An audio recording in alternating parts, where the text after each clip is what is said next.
إن الحمد لله نحمده ونستعينه ونستغفره ونؤمن به ونتوكل عليه ونعوذ بالله من شرور أنفسنا ومن سيئات أعمالنا من يهده الله فلا مضل له ومن يضلل فلا هادي له وأشهد أن لا إله إلا الله وحده لا شريك له وأشهد أن محمدا عبده ورسوله يا أيها الذين آمنوا اتقوا الله حق تقاته ولا تموتن إلا وأنتم مسلمون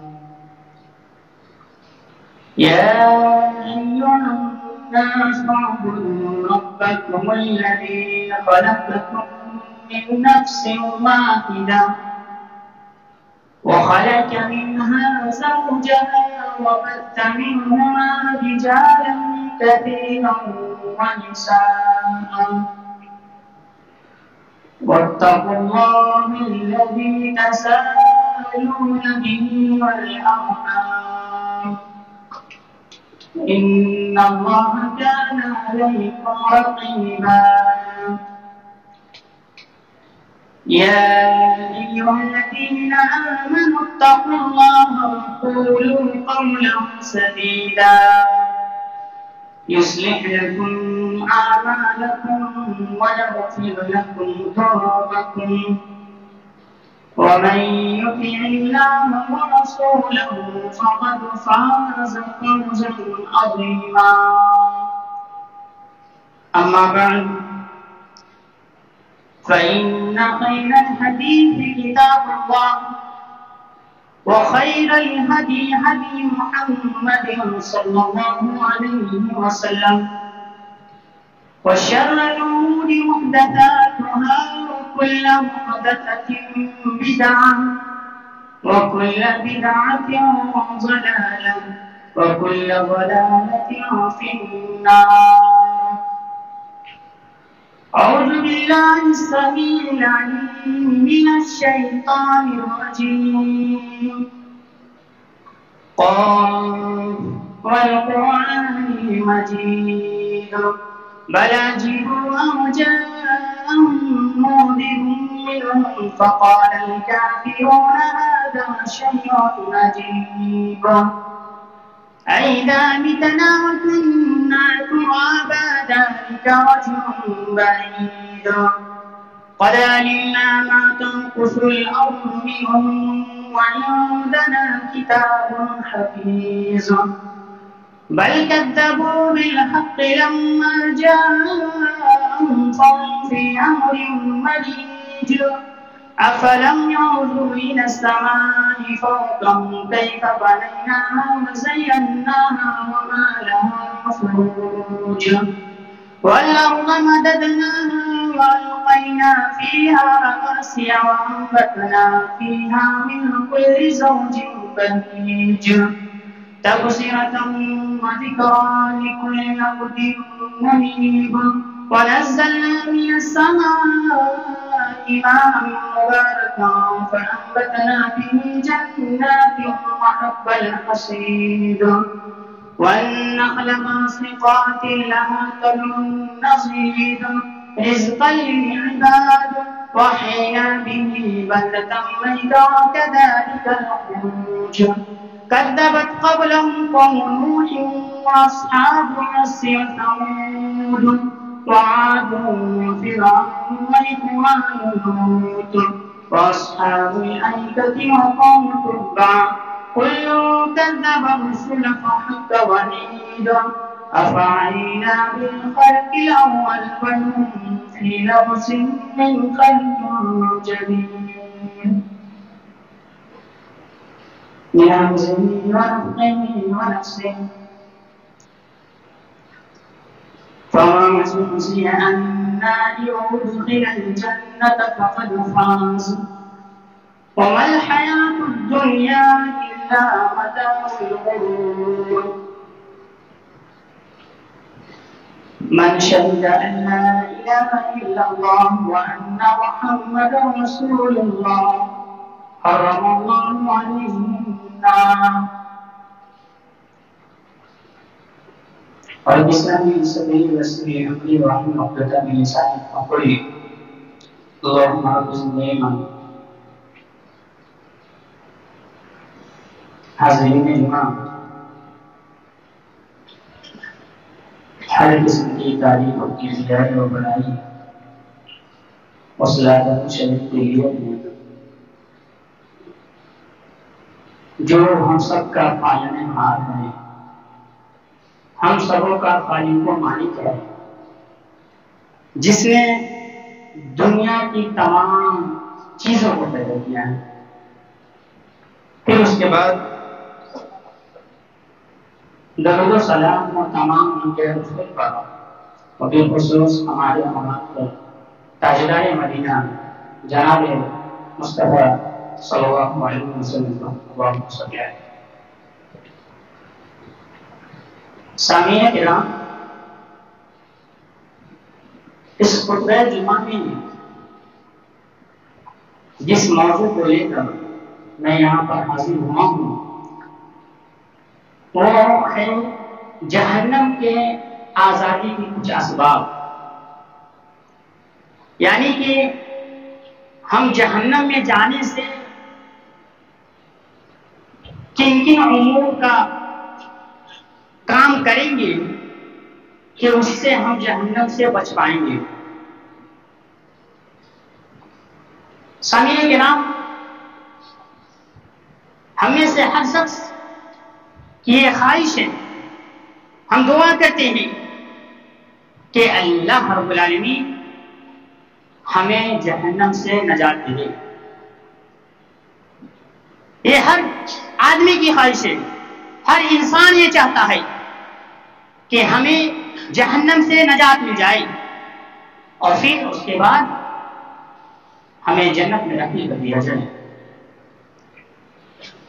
خطبہ مسنونہ کے بعد ہم نے ایک آیت آپ کے سامنے پڑھی تھی. اس میں فرمایا فَمَنْ زُحْزِحَ عَنِ النَّارِ وَأُدْخِلَ الْجَنَّةَ فَقَدْ فَازَ وَمَا الْحَيَاةُ الدُّنْيَا إِلَّا مَتَاعُ الْغُرُورِ. جس شخص کو اللہ رب العالمین نے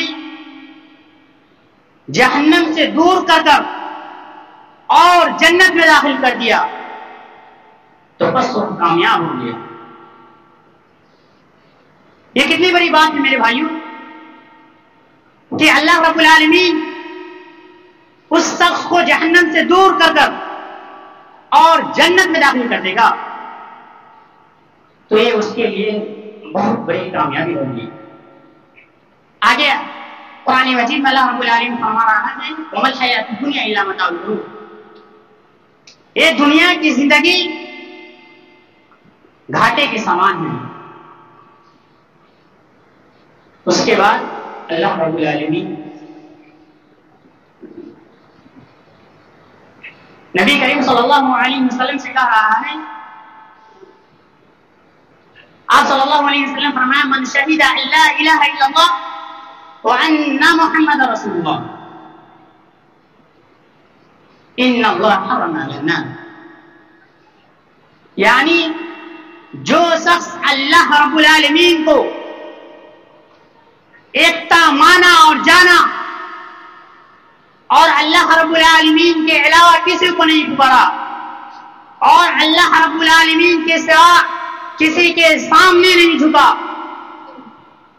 تو یہ سمجھ لیں کہ وہ کامیاب ہوں گے. یعنی کہ اللہ رب العالمین کو ایک معنی خالق و مالک سمجھا اور اس کے ساتھ کسی کو شریک نہیں کیا اور پھر اس کے بعد نبی کریم صلی اللہ علیہ وسلم کو اپنا رسول مانا تو ایسے انسان کے لیے اللہ رب العالمین جنت اس کے لیے خاص کر دیتا ہے. یعنی کے لیے اس کے لیے جہنم حرام کر دیتا ہے اللہ رب العالمین. یہ کتنی بڑی چیز ہے میرے بھائیوں. اسی طریقے سے ایک حدیث میں حضرت عتبان رضی اللہ عنہ سے روایت ہے کہ رسول اللہ صلی اللہ علیہ وسلم نے فرمایا ان اللہ حرم علی الناس من قال لا الہ الا اللہ یبتغی بذلک وجہ اللہ.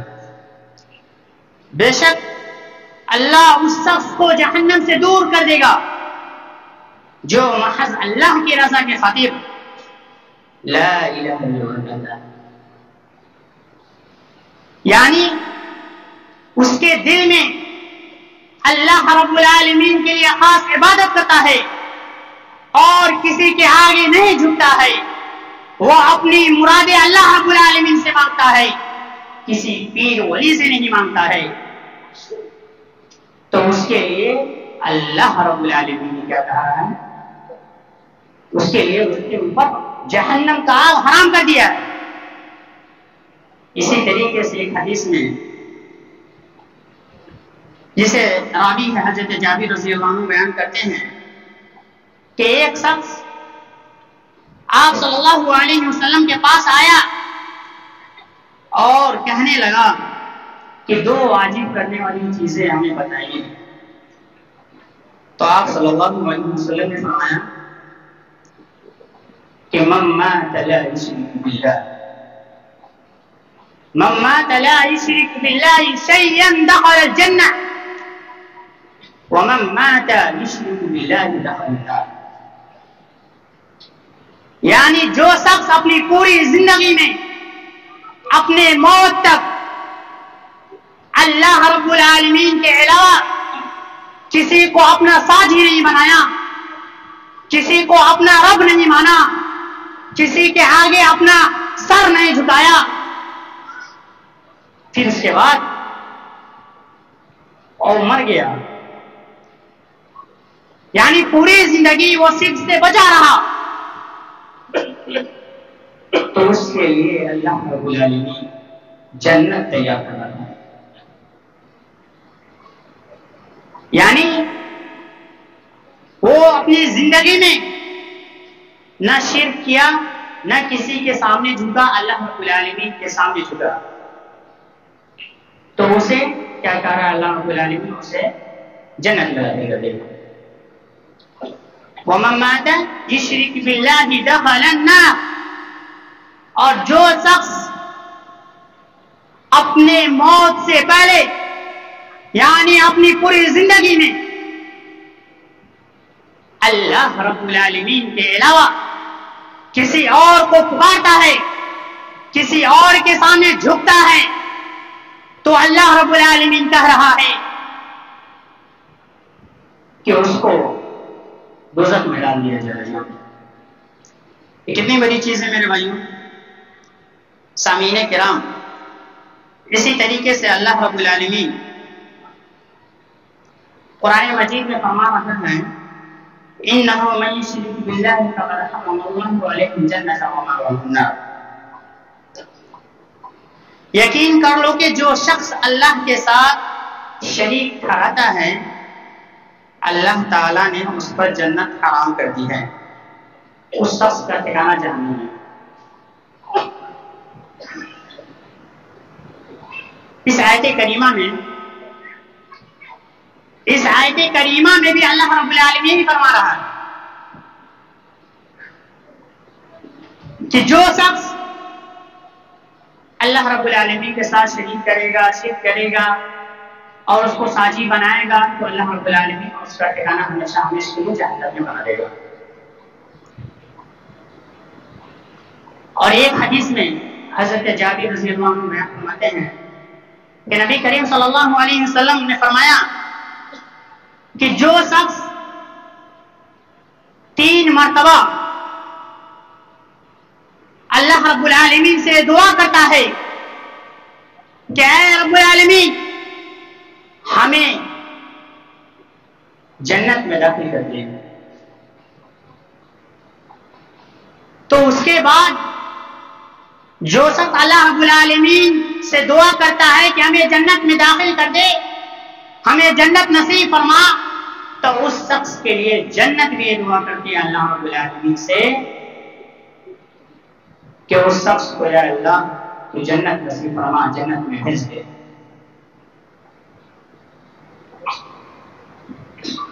پھر اس کے بعد ٹھیک اسی طریقے سے جو شخص اللہ رب العالمین سے جہنم کی پناہ نہیں مانگتا ہے تو جہنم بھی کہتی ہے اے اللہ تو اسے دوزخ میں ڈال دے۔ اسی طریقے سے قرآن مجید میں اللہ رب العالمین کیا فرما رہا ہے؟ ان اللہ لا یغفر ان یشرک به ویغفر ما دون ذلک لمن یشاء ومن یشرک باللہ فقد ضل ضلالا بعیدا۔ کہ دنیا بھر کے گناہ اگر وہ کر آئے تو ہم جسے چاہے معاف کر دیں گے، وہ جتنا بھی گناہ ہو اللہ رب العالمین اس سب کو معاف کر دے گا، جسے چاہے اسے معاف کر دے گا۔ لیکن جو شخص اللہ رب العالمین کے ساتھ شرک کیا ہوگا تو اسے معاف نہیں کرے گا۔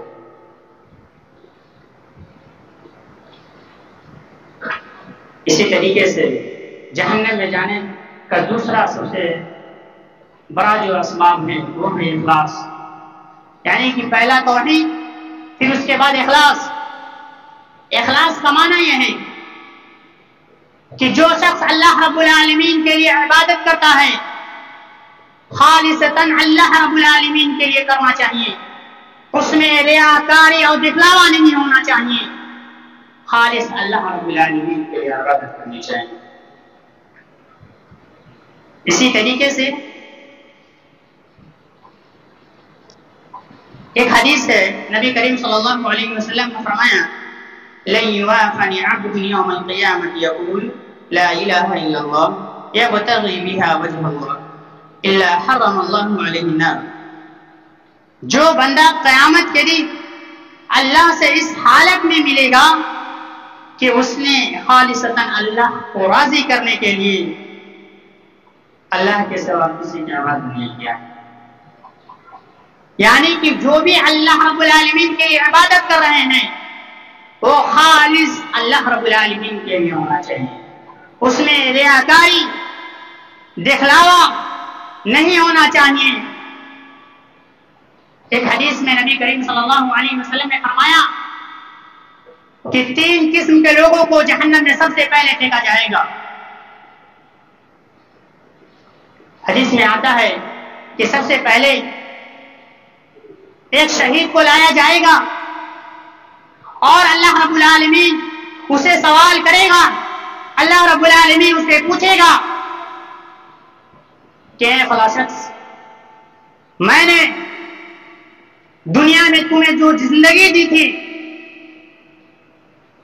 اللہ رب العالمین اس کو اپنی نعمت کے بارے میں یاد دلائے گا اور وہ اسے یاد کر لے گا اور وہ کہے گا اے الہ العالمین، میں تو تمہارے لیے پوری زندگی بھر قتال کرتا رہا، لڑتا رہا، دین کے لیے لڑتا رہا، اور لڑتے لڑتے تمہارے راہ میں شہید ہو گیا۔ اللہ رب العالمین کہے گا تو جھوٹا ہے، تو جھوٹا ہے کہ تم اس لیے دنیا میں لڑ رہا تھا کہ تاکہ تمہیں لوگ بہادر کہے، شجاعت کہے، طاقتور کہے، اسی لیے تم اس دکھلاوے کے لیے لڑ رہے تھے اور تم اللہ کے راہ میں شہید ہو گیا۔ اللہ رب العالمین فرشتوں کو حکم دے گا کہ اسے چہرے کے بل گھسیٹتے ہوئے جہنم میں داخل کر دو۔ اسی طریقے سے ایک شخص کو اور لایا جائے گا جو عالم ہوگا، جو قرآن کا حافظ ہوگا، دینداری ہوگا، قاری ہوگا۔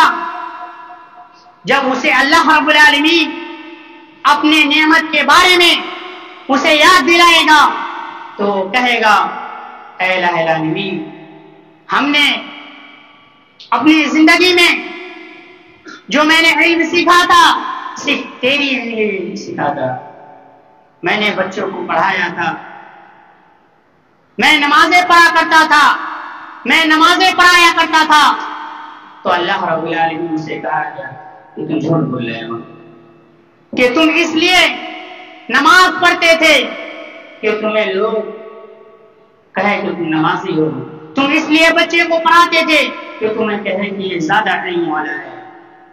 اللہ رب العالمین دوسرے کو بھی کہے گا، فرشتوں کو حکم دے گا اور اسے کہے گا اسے کھینچتے ہوئے چہرے کو لے جاؤ اور جہنم میں ڈال دو۔ اسی طریقے سے تیسرے آدمی کو بلایا جائے گا جو مالدار ہوگا اور اسے اللہ رب العالمین اپنی نعمت کے بارے میں پوچھے گا اور سوال کرے گا کہ تم نے جو میں نے مالداری دیا تھا، روپیہ پیسہ دیا تھا، تو تم نے کہاں خرچ کیا؟ تو وہ کہے گا الہ العالمین تمہارے لیے جو بھی ایسا کام ہوا، مسجد بنوایا، اس کا خیرات دیا، تو اللہ رب العالمین کہے گا کہ جھوٹ بول رہا ہے، تم اپنی دنیا میں شہرت کمانے کے لیے مسجد میں 1 لاکھ روپیہ دیا کرتے ہو، تم دکھلاوے کے لیے اس کا خیرات کرتے ہو، لوگوں کو دیتے ہو کہ تاکہ راستے سے گزرے تو کوئی کہنے والا کہے یہ مالدار ہے۔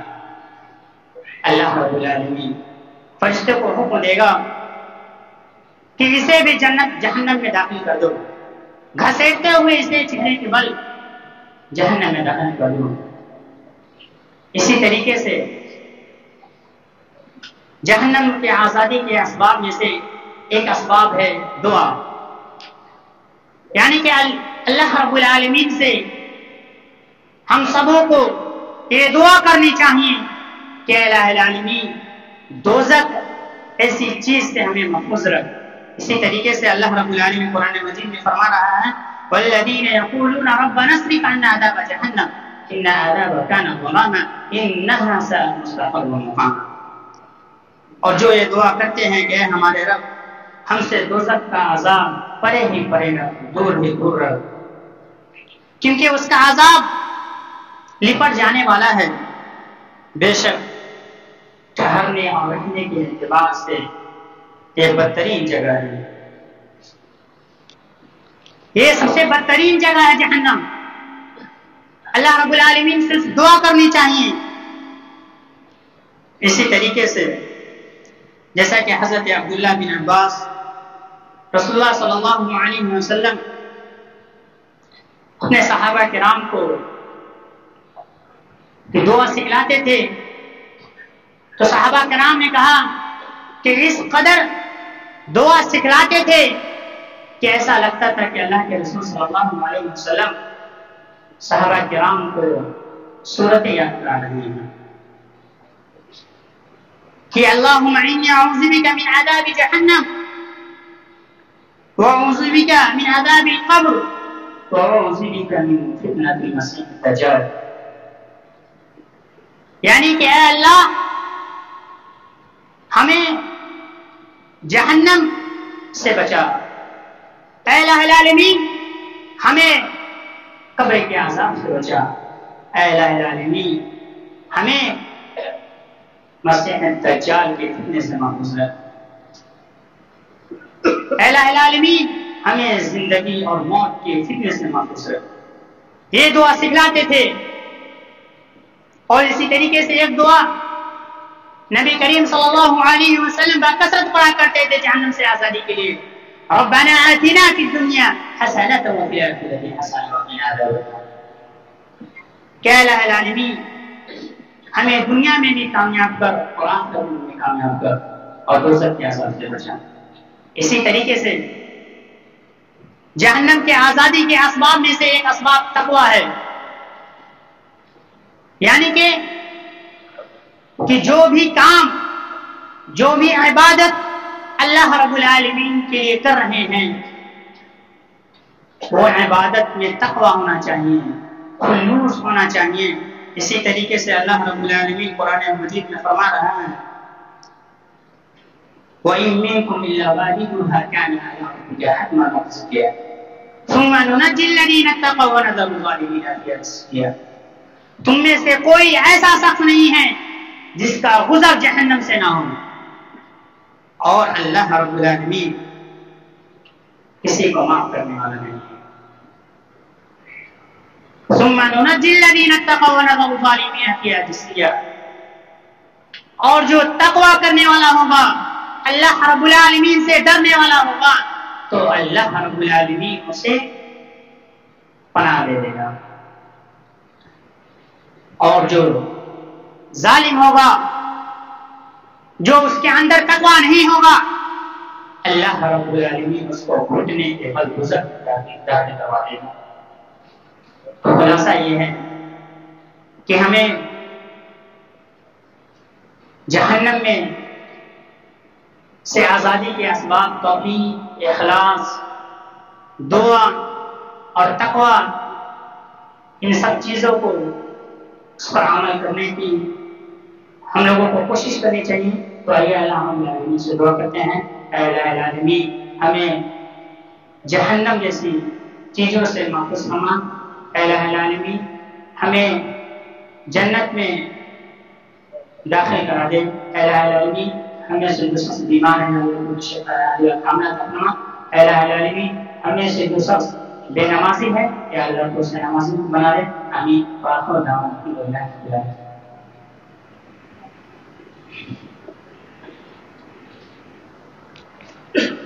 إن الحمد لله نحمده ونستعينه ونستغفره ونؤمن به ونتوكل عليه ونعوذ بالله من شرور أنفسنا ومن سيئات أعمالنا.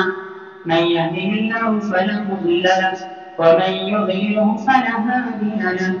وأشهد أن لا إله إلا الله وحده لا شريك له وأشهد أن محمدا عبده ورسوله. أما بعد فإن خير الحديث كتاب الله وخير الهدي هدي محمد صلى الله عليه وسلم وشر الأمور محدثاتها وكل محدثة بدعة وكل بدعة ضلالة وكل ضلالة في النار.